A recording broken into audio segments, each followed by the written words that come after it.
السلام علیکم، نوری فکر میں خوش آمدید۔ اپنی زندگی کو مینیج کرنے کا مطلب یہ ہرگز نہیں ہوتا کہ آپ ہر چیز کو زبردستی اپنے قابو میں کر لیں، بلکہ اس کا اصل مطلب اپنے ذہنی سکون، صحت، کام، پیسہ اور رشتے اور وقت کے درمیان ایک بہترین توازن پیدا کرنا ہے۔ زندگی کو بہتر اور پرسکون بنانے کے لیے چند بنیادی اصول یاد رکھیے۔ سب سے پہلے خود کو اہمیت دیں۔ اپنی نیند، صحت، کھانے پینے اور ذہنی سکون کا خیال رکھنا کوئی خود غرضی نہیں بلکہ آپ کی پہلی ذمہ داری ہے۔ دوسرا اصول یہ ہے کہ ایک وقت میں صرف چند ہی بڑے مقصد رکھیں۔ کاروبار، پیسہ اور ذاتی زندگی، ہر چیز کو ایک ہی دن میں بدلنے کی کوشش آپ کو تھکا دے گی۔ تیسرا کام، اپنے دن کی درست منصوبہ بندی کریں۔ روزانہ صرف 3 اہم کام طے کریں اور سب سے پہلے انہیں مکمل کرنے کی کوشش کریں۔ چوتھی اور سب سے اہم بات، اپنے وقت اور سکون کی حفاظت کرنا سیکھیے۔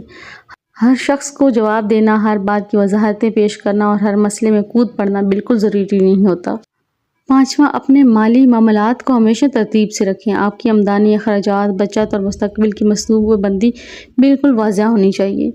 اور چھٹا اصول، ہر ہفتے کی شام اپنا جائزہ لیں۔ خود سے پوچھیں کہ اس ہفتے میں نے کیا اچھا کیا، میرا وقت کہاں ضائع ہوا اور اگلے ہفتے مجھے کیا بہتر کرنا ہے۔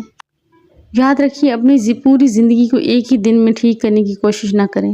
روزانہ اٹھایا گیا ایک چھوٹا سا قدم بھی آپ کو بہت آگے لے جا سکتا ہے۔ بس ایک اصول ذہن میں رکھیں، مجھے آج اپنی پوری زندگی نہیں بدلنی، مجھے صرف اپنے آج کو کل سے بہتر بنانا ہے۔